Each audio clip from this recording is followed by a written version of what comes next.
Greetings, Earthlings. I hope everyone is having a wonderful day and a wonderful start to the new year. So I wanted to do a video just because 99% of my clients and a lot of my friends out there, they're having a really hard time with February. So February is like the month of love. It's a Valentine's Day today. And you know, this kind of Hallmark holiday has really gotten out of hand and it's bringing a lot of people's unneeded stress and pressure.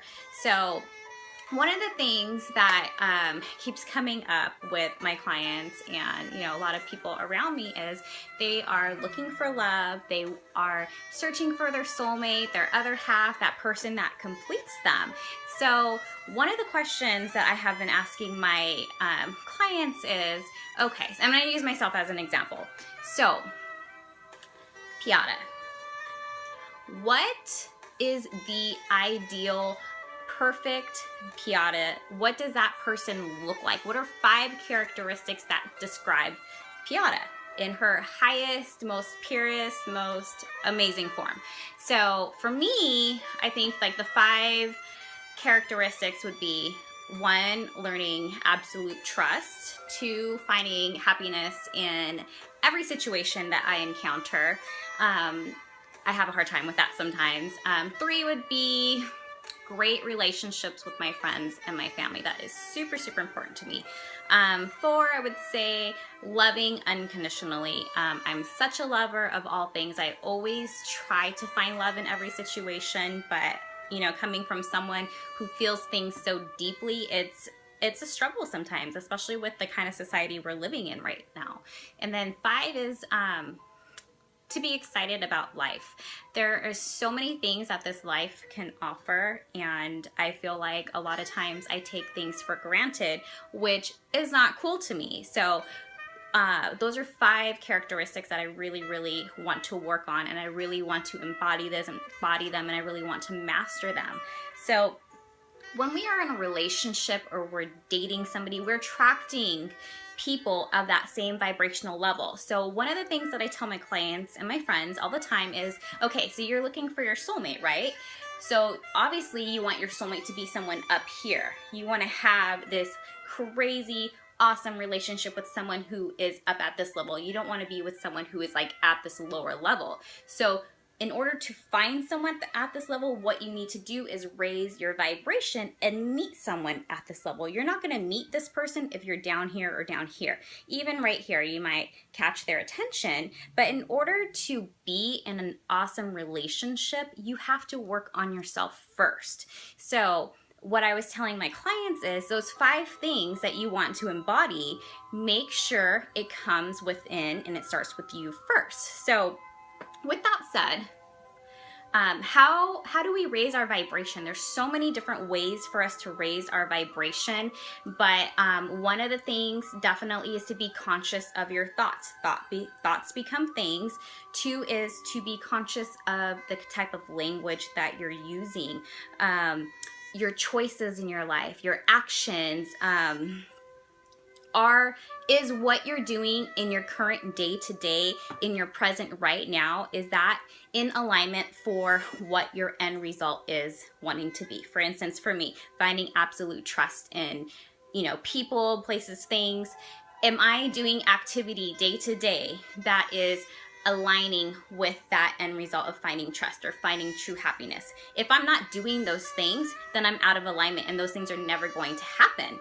So with that, being the master of these qualities, these characteristics, in turn, is going to help, 1, it's going to help love yourself a lot more. Self-love is so important. It's so prevalent. And, practicing self-love, doing things for you. Because one of the things that I always say also is, you can't pour from an empty cup. You can't take care of people if you're not taking care of yourself. You cannot truly love somebody if you're not truly loving yourself. So it's very, very important to put yourself first. A lot of people think that self-love and self-care is a selfish thing, but it's not. It's your birthright. You have a right to take care of yourself because you can't take care of other things if numero uno is not 100% taken care of. So search within what brings you joy. A lot of people, when I ask them like, what makes you happy in life, they really don't know what makes them happy. So do some homework, start writing things down. What brings you the highest, purest form of joy? Is it a song? Is it some music? Is it activity? For me, it's crafting. I really, really love to craft. I always call myself the Asian Martha Stewart. I love to do those things. They make me so happy. It gives me like the purest joy. Whatever activity or thing it is that brings you the highest joy, use that as an anchor, because when shit gets hard and you're having a really crappy day, your vibration is going, it's going all the way down. And the thing is with the universe responds to what you put out there. So if you're putting out some nasty energy, you're going to get some nasty energy right back from you. And Tesla always says this best, and I'm probably going to screw up this quote, but he basically says, if you want to know the secrets of the universe, think in terms of energy, frequency, and vibration. What is the energy? What is the frequency? What is the vibration that you're putting out there? If it's really crappy, you're going to be attracting some crappy shit right back at you. So in times of adversity, really take a look in the mirror and do what it takes to overcome that. If you're having negative thoughts, start thinking of something positive right away. For me, I've been hypnotized a lot, and I've learned a lot of different techniques in order to transmute those negative thoughts and that negative thinking. For me, as soon as I start to think of something bad, I'll clap or I'll snap or I'll start pinching my finger.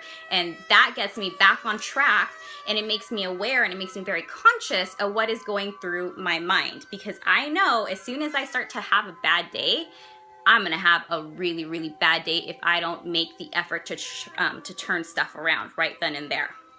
So once you're conscious of the energy that you're putting out there, and you are making an honest effort and doing things for you and learning self-care and learning self-love and really working on yourself, you're gonna raise that vibration so high that you're gonna be able to meet somebody at that level. And that's super, super important to understand. And when we reflect back and we think about all the relationships that we have, you know, maybe we've got cheated on. I've got cheated on a million times. And maybe we were really mean and nasty to somebody. Well, look where you were at in your life at that moment and really analyze that. And you can kind of use that as homework. So I was attracting somebody at a really low vibration because I was at that really ugly, low vibrational level.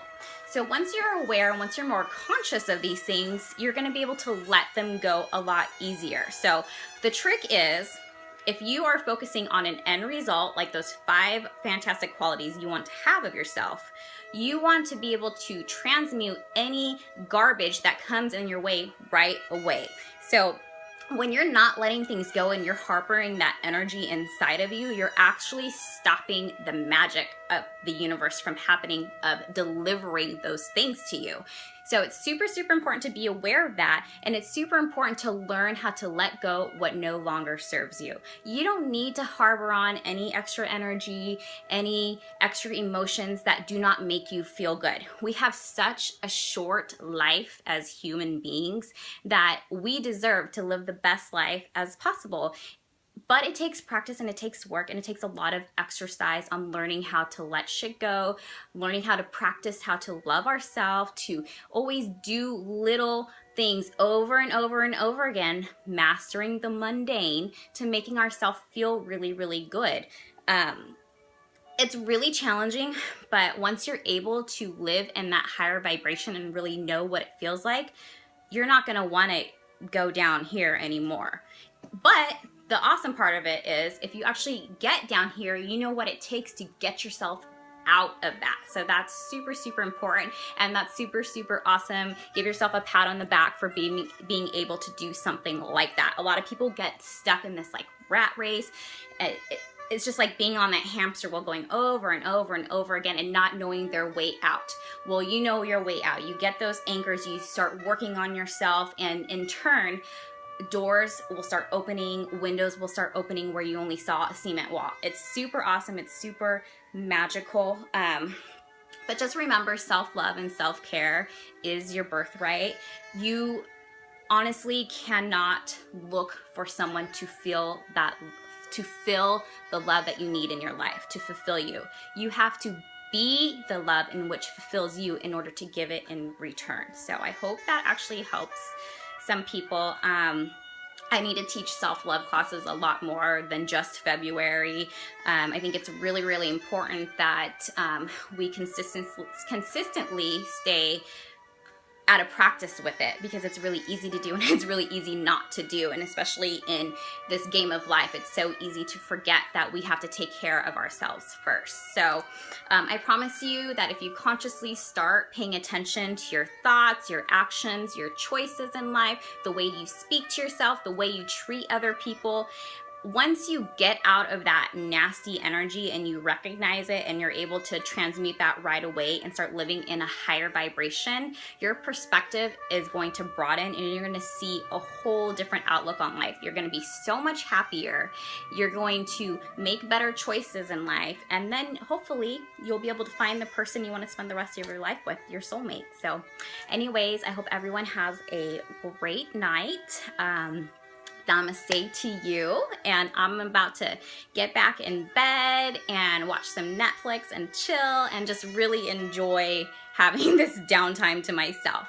Anyways, you guys, if there's ever anything I can help you with, please message me. Don't inbox me on Facebook because I don't have Messenger. I'm not going to be able to see your messages, but I would love to connect. I would love to talk, and I would love to help you in any way possible. Namaste. Bye-bye.